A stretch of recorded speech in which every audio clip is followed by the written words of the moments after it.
Okay, back at it. Yeah. Hi. I am ready to do my daily painting, and boy, it's late. Uh, but I'm up. So if you're up too, then we'll do this. I'm yeah. Sometimes I start thinking, well, I don't know what to paint. What to paint? That's usually a question. This is number 2005, and so yeah. I think I mentioned before that a lot of times I'll just start painting anything and see what happens, go abstract or whatever, just play with mark making, get some paint down, find a different tool, something that'll wake me up. Sometimes I do whatever's most comfortable, like, maybe just grab some fruit and do a quick still life, and that's good too. But tonight I decided, oh, it's been such a beautiful day. I want to maybe capture some of that. So I got the sunset from the back bay, and I'm just going to pull out the gouache again like I did yesterday and see what I can do with it. Just like a little scribble version of the sunset, hopefully. So I'm gonna get this set up and down here.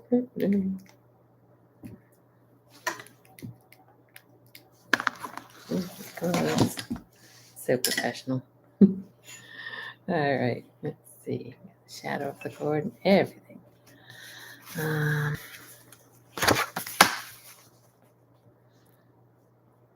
So just so you see what I'm looking at, it's the Newport Back Bay sunset. Of course, the photo changes colors because I'm not a photographer, but anyway, I'd be a little bit interpret this a little bit more closer to what I actually could see. And what I love about the back bay is just all those shapes, the water shapes with the land masses. So to me, I love that. I could look at it forever. Anyway, so we'll see what's here. Get a little bit of gouache on my palette, which, that's nice. Yes, I'll clean up this palette for next time, and I didn't yet. So I'll spray that, give it a start, and see where it goes. With gouache, if you just give it a little spray, it reactivates it, but then you also want to have some fresh gouache besides, because, I don't know, the top layers, if it's just reactivated, it's it's melted down. It's mixed with a lot of water, so it dilutes it really. It sinks down into the painting instead of sitting on top. So I like to have like a little bit of a nice mix between the two, I think, for this.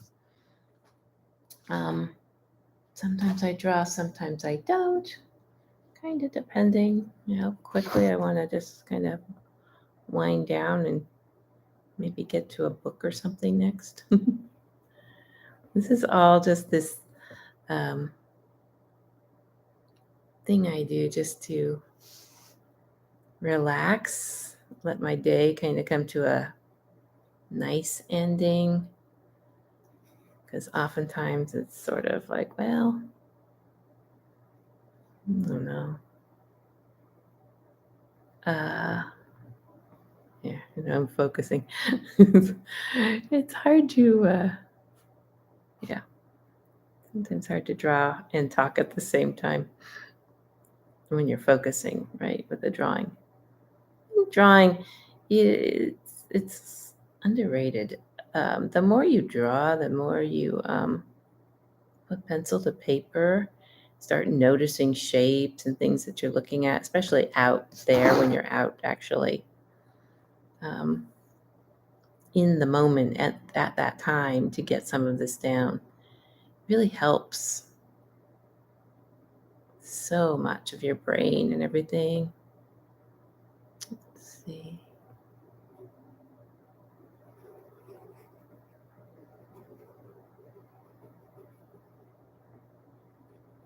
So you can change things too. Nobody would really know, but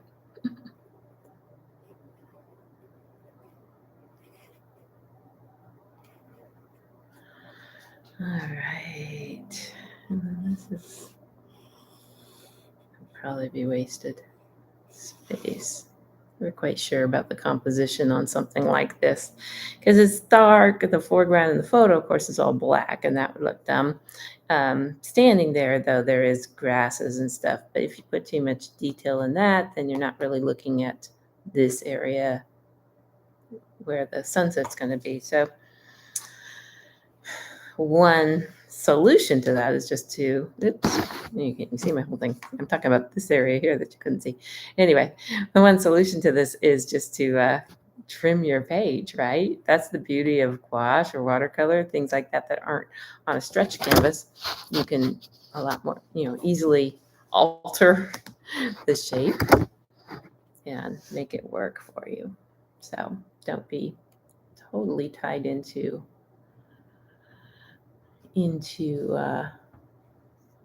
whatever size that you have already on there. You can fix it. All right, now ramble. I'm gonna just work at the sunset first. So get a good color down here. Let's see.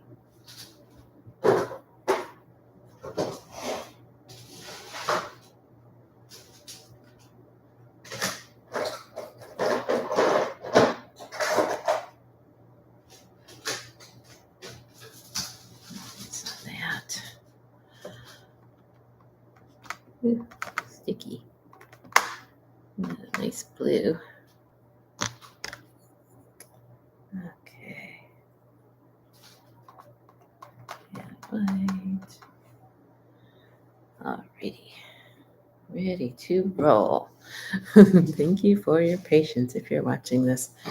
So, if you are watching this, just know that this is kind of as far as live streaming, this is only my third one. So I'm still working out best ways to do this. And I know I have a whole lot to learn. But mainly, I figured I'm up painting anyway. I am an art instructor, art professor, and everything. So I do this in my day, but then at night I use this to wind down and paint more.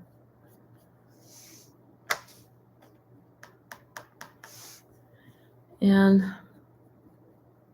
so just sort of thinking, well, maybe I might as well just capture this for anyone that wants to see. A lot of times when I'm teaching, I go around and instruct individually a lot. I don't like to just I don't like to demo paintings necessarily because I don't want everyone just then making the painting I just made because that seems like a waste.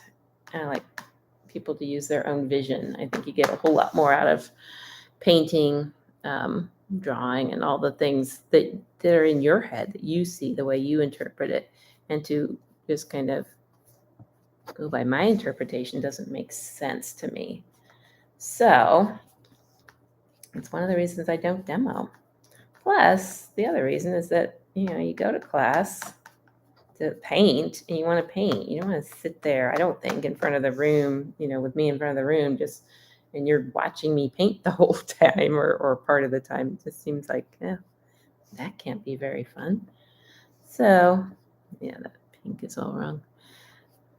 So, this is kind of a compromise because I have had students ask, like, oh, we want to watch you paint. And it's like, okay, well, but then you're not getting the chance to paint.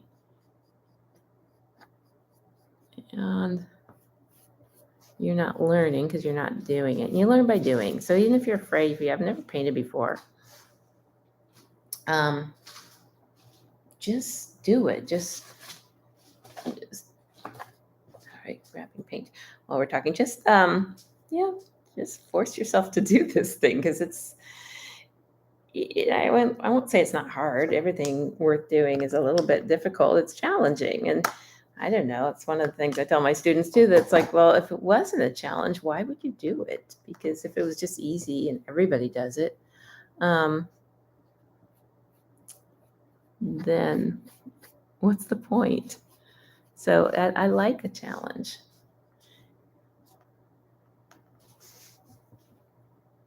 And you got to try these things.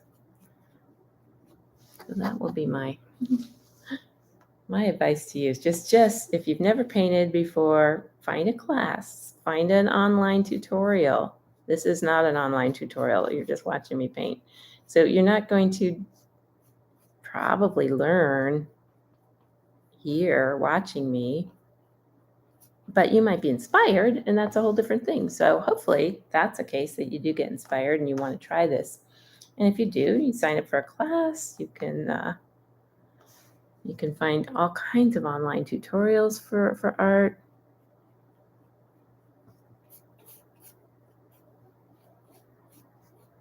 And just try and don't give up so fast.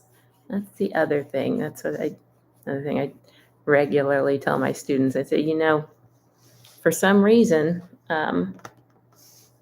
nobody expects to go in.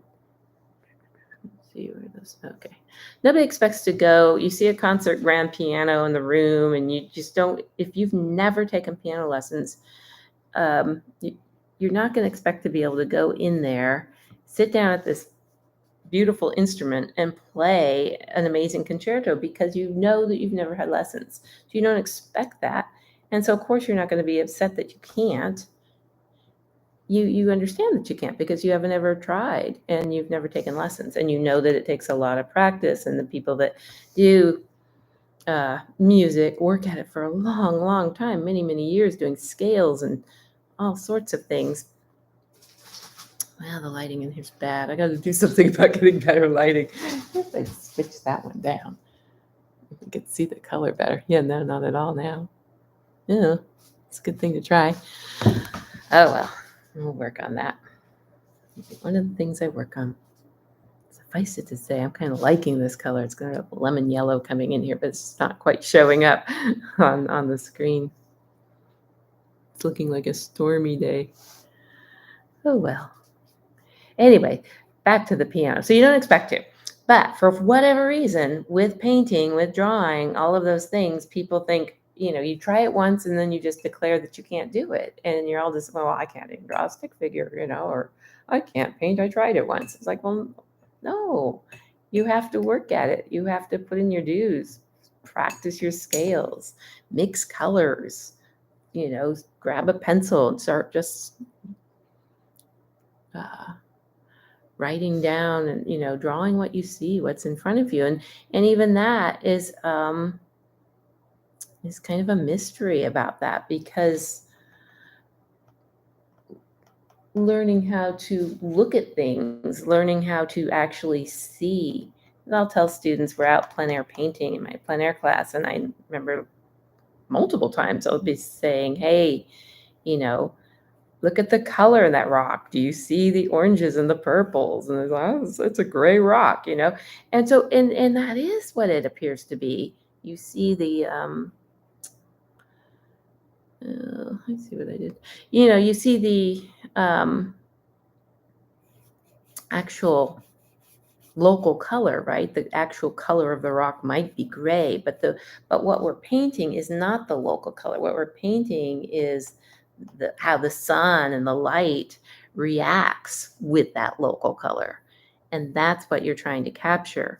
And that's what you're trying to see. And it takes practicing. It takes squinting and looking and many, many hours of staring. I can't tell you how many times I've gone out to this back bay area and just looked. And it's a lot of looking. But eventually, the more you work at it and practice, and start saying, oh, that shadow isn't black. That shadow has life in it. What colors am I seeing? And so you allow yourself to, it's going to be a really bright pink. Let's see. Really see those colors. Yeah. I knew it was too bright when I got it on my brush. Get white over. That's the nice thing about gouache. Stuff, layer it over and layer it over. So you keep looking, you keep practicing looking, and the more you do, the more you're going to start noticing, the more you're going to start realizing, oh wait, the shadow on the sidewalk is purple, or on the grass it's a different color shadow than on on a different surface, for example. So all of these kind of things help you to see more and notice more.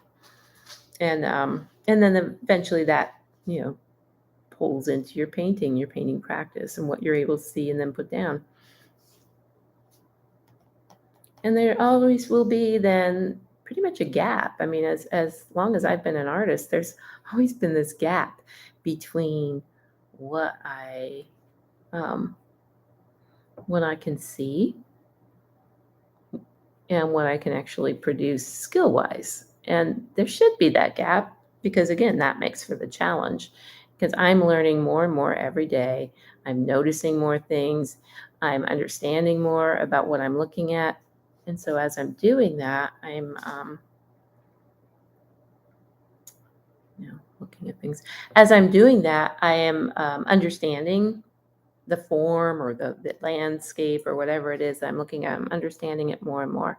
And that is creating then this gap because now I've got to learn how to paint it because now I can see it better. Well, now I've got to learn how to do that thing, to paint it, to put that down the way I see it. And so now I've got to figure that one out. So it's always this kind of slinky dog thing of, pulling ahead, being able to see more, dragging behind in the techniques and the skills, and then that catching up, but then moving ahead and then that catching up. So there's this constant kind of odd motion of all of that. All right, now I'm going to figure out. One thing about painting from a photo, you know that it's gone dark, and then you got to go back to your memory, what did I actually see? What color was that? I think I'll go with that in the front. And then,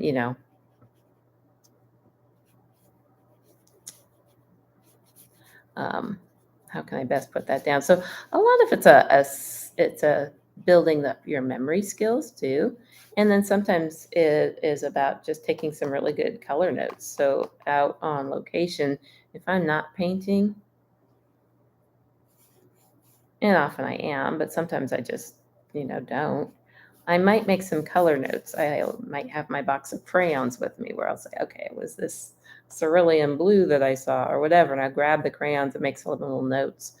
Other times I have a little tiny paint box with just the colors that you get on cyan, yellow, cerulean. So it's the color mixing that's on screen, that kind of color mixing. So you can make every color with those 3 colors plus black. So I've got them in a little tiny paint tray, and it's pretty neat because I can get some pretty close color notes down with just this teeny tiny set and a water brush. And so I might just if I'm sketching something, or even if I'm taking a picture and it's yeah, I'm going to paint this tonight. I want to remember that the color was this or the sky was that or whatever, and why did I do that way? And then,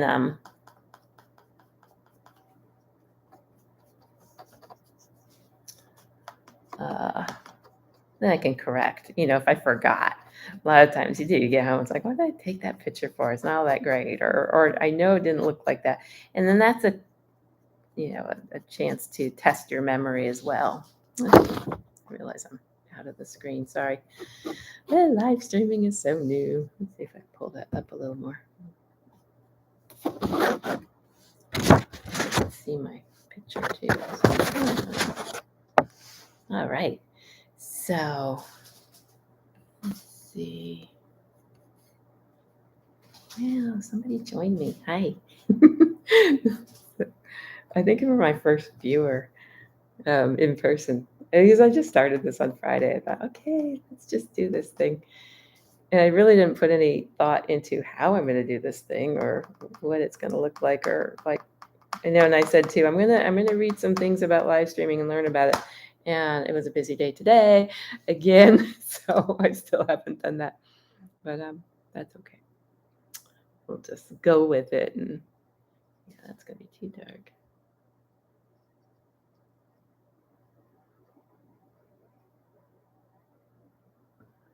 Anyway, I will. Eventually, I will maybe like pull up some articles or watch some YouTube tutorials about how to live stream best and how to get better lighting and camera stuff and all of that. Anyway, um, oh goodness. All right.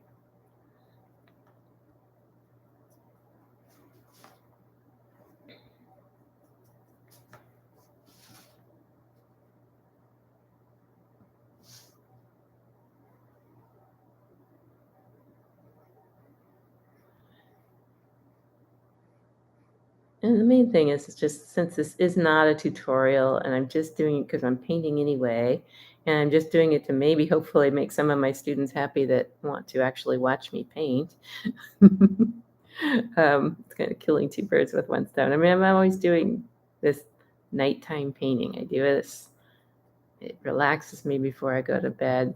So hopefully, I'm just going to keep this as a relaxing thing, because if I start stressing about what it looks like on camera, or if I'm doing it right and all of that, or if I have an audience, it's like, I don't care. I'm just going to do it with or without an audience, because it's not really the purpose for that necessarily. No, it's kind of fun, but it's mainly to, let's see, it's mainly to, I'm still trying to differentiate what I'm putting. Right, I got a little bit of a landmass in here, but not as big as I had it there. Yeah.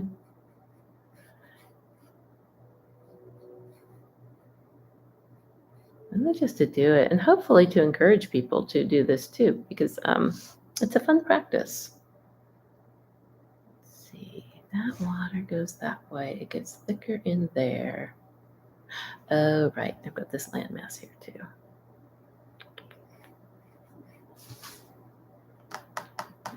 Get a little bit. The green tones in that, possibly a little darker.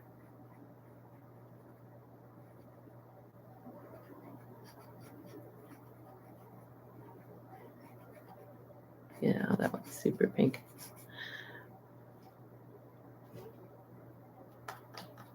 If I was doing this as a bigger painting, I would be talking about, this is kind of the block-in stage, but a lot of times for my late night paintings, that's as far as I get, is the block-in stage. I'm just trying to get some of these bigger shapes, trying to understand what I saw, get a little bit down, and that's just fine. And since I just experiment so much with my dailies, are all about experimenting and just playing, it's not a big worry if it's not, a more developed painting.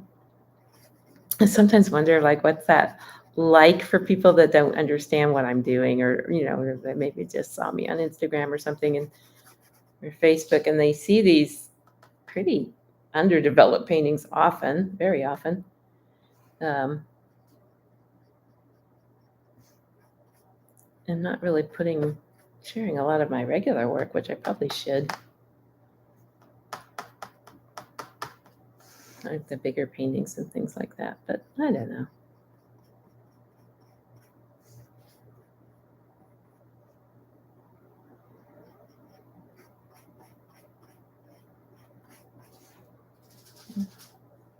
It's going super dark. All right.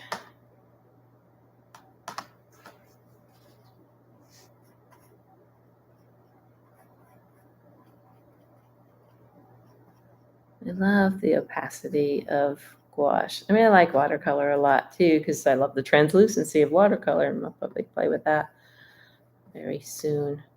Because I'm having the urge to play with charcoal. I just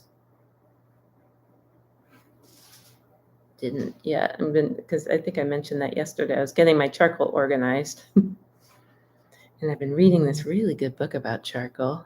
It's kind of fun.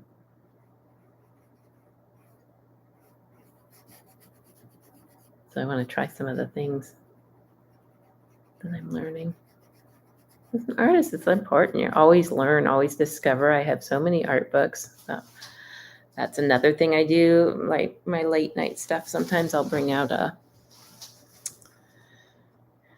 just a book of something maybe like Sumi ink and things like that, or learning about, I don't know, just something that I haven't really learned yet. And there's always stuff. I'm, never learn everything of every part of it. I'm gonna get that to be a little bit more water there, I think. Ew. Clean the brush now and then. Dipping it, but not in the clean water. Okay.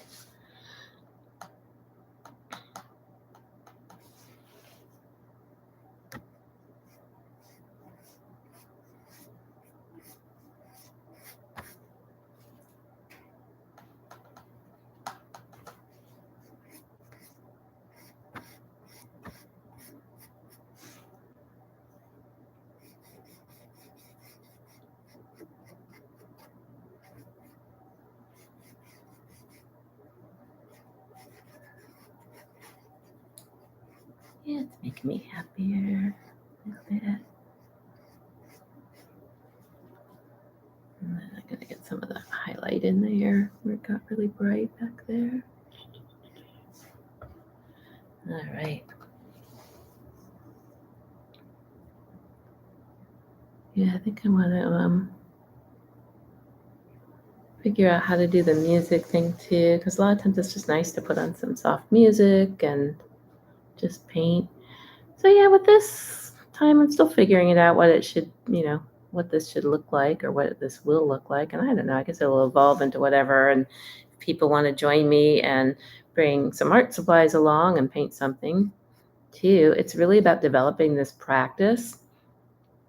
And if you're not a late night painter, then maybe early morning you do this, or you find the time that works for you. I think the important thing is just finding that time and making that time for yourself, because it goes away otherwise. I learned that. So yeah, I kind of put most of my art on hold while I was raising kids, because it's hard. It's hard to be a mom and do all this stuff, and it's great, but it's also hard. And so I put everybody else before me, which you do as a mom. It's just one of the things you do. But I don't know if I should have gone that light with that.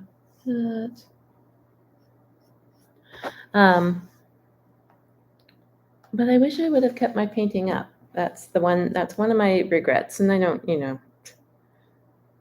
usually think too much about that, because I would not change anything about being a mom, and all that whole experience was great. However, I didn't have to just not paint as much. I did. It's not like I didn't paint at all, but I just didn't make it a regular thing. So it wasn't until my oldest went off to college, like he was gone for quite a while actually, and so it was his second semester off at college, and I had 2 more I was homeschooling, and thought, you know what, I got to start painting again, or I just don't know, because once they're all gone, then what? I kind of let my career go and didn't do any of this.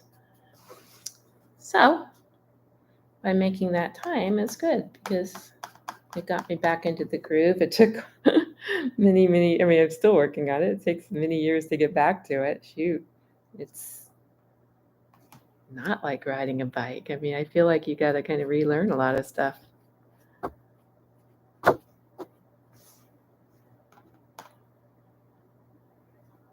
Get those skills back up. But yeah, if you've never painted, if you're painting for the first time, don't worry about it. It all comes. And you just, a little bit bright. Maybe not. You just have to work at it. You have to practice, and you have to silence that inner critic. I'll talk about that a lot, because I do that with my classes. Tomorrow we're doing a big critique session in one of my classes, midterms. And so it's a good thing to do, to critique your own work, to say, okay, what would I do differently? But not while you're painting. If you're doing that while you're painting, you're ruining the fun. You got to sort of wait I mean, sort of. You've got to wait. You have to have the fun, do the explorations of it all, and then, you know, after it's all over, then you can go back in and say, okay, I always tell my students, find 2 things that you really like about it and 1 thing that you would change. And you want to do that while you're painting. You want to wait till the end.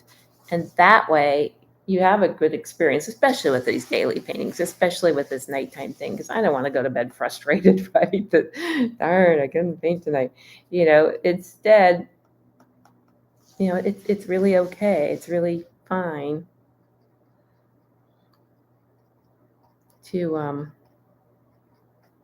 put it off.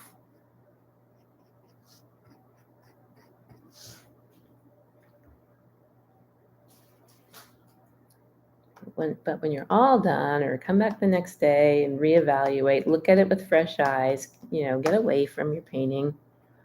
Sometimes I take a picture of it and maybe look at it later on, especially if I'm, at work or something. Then I want to look at it. If I start thinking about it and thinking, oh gosh, what was it about that? I'll have a picture of it. And then I can look and evaluate it with fresh eyes and start to think, okay, now I see.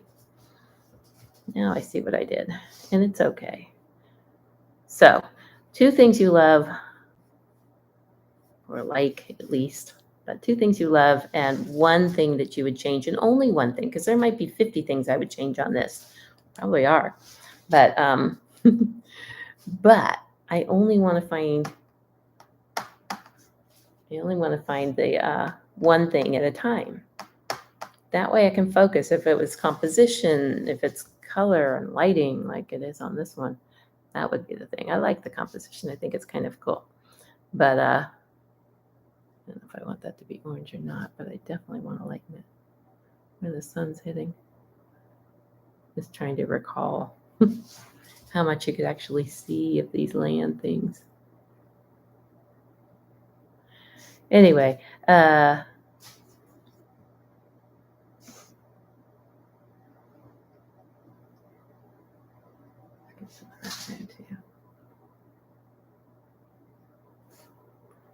where was I? Yeah, so so I find 1 thing instead of 50 things, then I can actually go in and work at that 1 thing. It's not so frustrating, and I can appreciate the good things. If I overwhelm myself with all the bad things, why would I want to get back to painting the next night, or day or whenever? I wouldn't. I'd be discouraged. So instead I can say, okay, I love the composition of this. I love the way the water's flowing. I love how I think I captured that sun setting there and the reflections. So I do like all of that. But I think I need to do something with this brushwork. I think I would like it more if, I don't know, if maybe I was saying a little bit more with my brush and not overworking something. So maybe that would be the area that I want to really focus on, economy of brushstroke, and not having so much of it there. It's probably too light for that, but maybe not.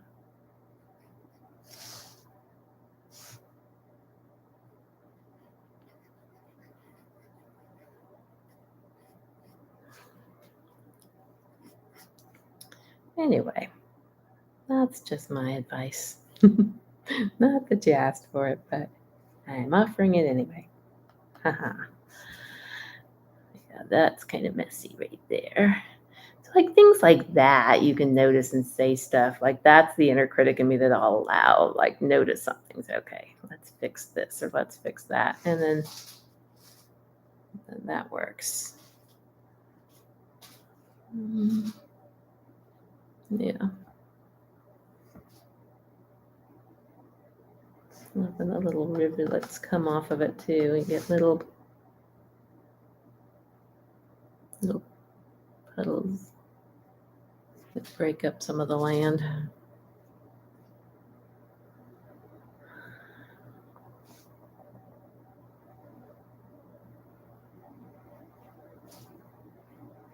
Sort of dry brush, just getting a little bit of stuff on there, little puddle. Oops, which you couldn't even see me do. That was that. Told you this is going to be a learning thing. And anybody that watches through this whole video is like, thank you. That is very kind. And I will take any kind of advice. If anyone knows a really good tutorial on all of this, that's great. I don't really want to like spend too much time figuring it out, but I figure anything worth doing is worth doing well, right? So maybe I will work on improving. I wonder if I should get some foliage, maybe just a little bit. And then I'll call it a day, call it a night. You know that.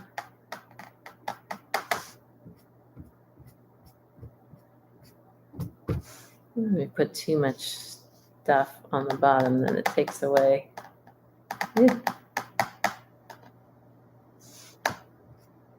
Yeah.